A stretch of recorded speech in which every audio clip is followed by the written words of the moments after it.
Let's learn the McDonaldLand song with Ronald McDonald and Friends. It's a good time for getting together to pass around a smile or two. It's a good time for music and magic with Ronald McDonald and you.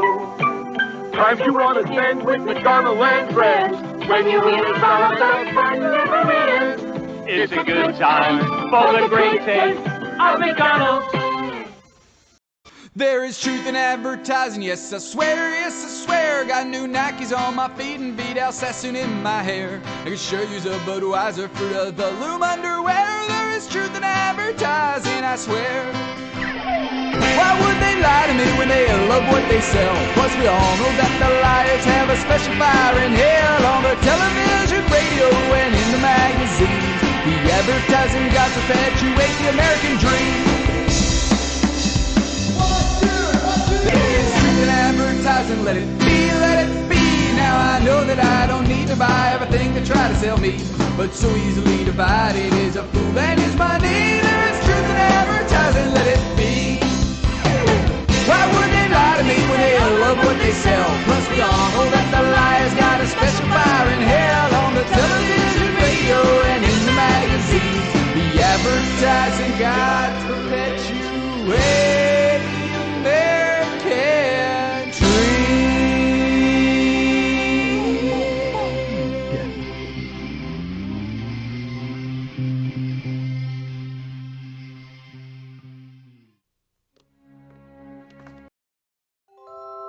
In 1969, Sid and Marty Krofft, also known as the Krofft Brothers, created what went on to be recognized by TV Guide as one of the top cult shows ever, HR Pufnstuf.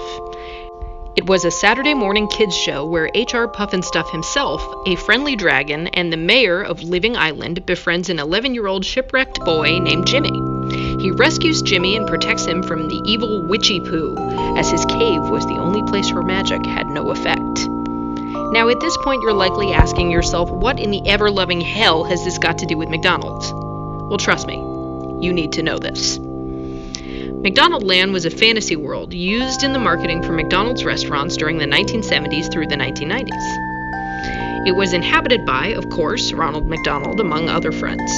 Created by Needham, Harper, and Steers in a running joke that's finally run out of steam, the campaign was started in 1970 at the request of the company for its restaurants. The other characters included were Hamburglar, a pint-sized burglar introduced in 1971 as the primary antagonist of the commercials, often attempting to steal hamburgers from Ronald. Grimace, a large purple monster, first introduced in 1971 as another antagonist, but who was eventually reintroduced as a protagonist. And finally, Mayor McCheese, an enormous cheeseburger-headed character introduced in 1971 and forcibly removed from office in 1985. He was McDonaldLand's bumbling, incompetent mayor. And despite the children loving the campaign and the characters quickly ingratiating themselves into the annals of pop culture forever, to be referenced by the likes of Family Guy, Mayor McCheese would prove to be the campaign's downfall. There were many other characters as well, but these are the ones we're going to focus on, and specifically Mayor McCheese, because in 1973, only 3 years after the campaign had begun, Sid and Marty Krofft sued McDonald's by claiming the entire premise plagiarized their show HR Pufnstuf.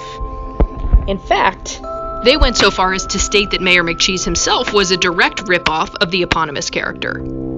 It's hard to argue any evidence to the contrary as well. If you just put the two side by side, you'll see the Krofft brothers had a pretty tight case. But here's where things get really interesting, because as it turns out, early in 1970, Needham, Harper, and Steers had actually contacted Marty Krofft personally, asking if he and his brother would be willing to work with them on an advertising campaign for McDonald's, based on their characters in HR Pufnstuf. Various telephone conversations followed to discuss the concept, and it seemed like the project was going to be given the green light when suddenly Needham sent a letter saying the campaign had all but been canceled. Needham had, in fact, unbeknownst to the Krofts, won the contract for the campaign, hired former employees of the Krofts to work on sets and costuming, and hired the person who supplied the voices to make the voices for several McDonaldLand commercials, the first of which broadcast in January 1971. So in 1973, the Crofts took McDonald's to court. At trial, a jury found in favor of them, and McDonald's was ordered to pay $50,000. The case was appealed by both parties, and the appeals court in a 1977 decision of Sid and Marty Krofft Television Productions, Inc. versus McDonald's Corp. reassessed damages in favor of the Crofts yet again to more than $1 million. As a result, McDonald's was ordered to stop producing many of their characters and stop airing commercials featuring them. The court itself would even go on to note that Needham clearly had access to the show since their representatives had visited the Krofft headquarters to discuss engineering and design work. This didn't outright kill the premise, though. Sure, McDonaldLand and its gang of wily burger-loving inhabitants took a beating, and yes, Mayor McCheese was essentially banned from the life he'd always known. But the campaign continued well into the 80s and 90s. The characters that remained following the lawsuit were Ronald, Grimace, and the Hamburglar, among a few other mostly forgotten characters. Like the Fry Guys. From this point on, the characters lived in reality and interacted with real-life people, yet the commercial still took place in McDonaldland. Merchandise featuring the characters still went ahead as well, of course, including a kid-friendly magazine titled McDonaldLand Fun Times, which published 6 issues a year, and a direct-to-video animated film titled The Adventures of Ronald McDonald, McDonaldLand Treasure Island, released in 1989. From 1998 to 2003, animation giants Klasky Csupo, the masterminds behind such iconic series as Rugrats on Nickelodeon, released an animated direct-to-video film on VHS titled The Wacky Adventures of Ronald McDonald, which also heavily utilized the other characters. Come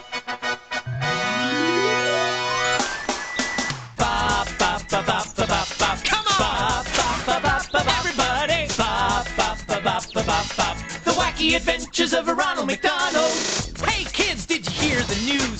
Time to put on your adventure shoes. Get ready for some big surprises. Adventures come in lots of sizes. We'll have fun, be outrageous. Wackiness is sure contagious. Come on, Hamburglar, Birdie, Grimace too.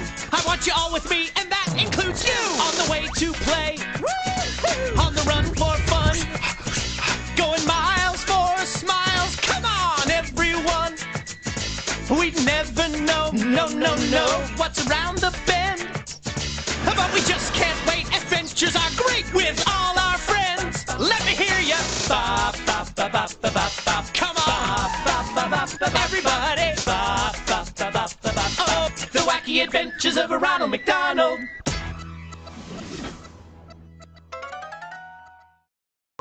In the early 2000s, McDonald's experimented with the possibility of animating the characters to improve ratings, and various spots featuring the Hamburglar and other characters alongside celebrities were planned but ultimately never came to fruition.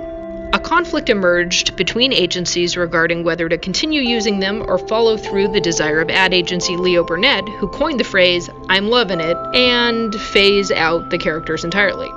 I don't think I have to explain to you which one they chose. Despite the characters, aside from Ronald really being all but retired, they have remained in pop culture history and are remembered quite fondly. They still show up in some McDonald's play places, decorative seats for children's birthday parties, and bibs, and sometimes on the windows of some restaurants. Ronald, although these days mostly stays out of the spotlight, did continue to be featured heavily in ad campaigns and commercials, while Grimace had a non-speaking appearance in an advertisement for DreamWorks Monsters vs. Aliens Happy Meal toys. And the Hamburglar, and trust me, this hurt a lot to say with my own mouth, appeared in an adult-oriented commercial advertising the Big Mac. But setbacks with Ronald becoming the face of corporate America and other countries, or the shameful resignation of Mayor McCheese, weren't even the darkest part of the McDonald's company. No, that was yet to come. And come it would from an incredibly unlikely place. A man named Mac Tonight.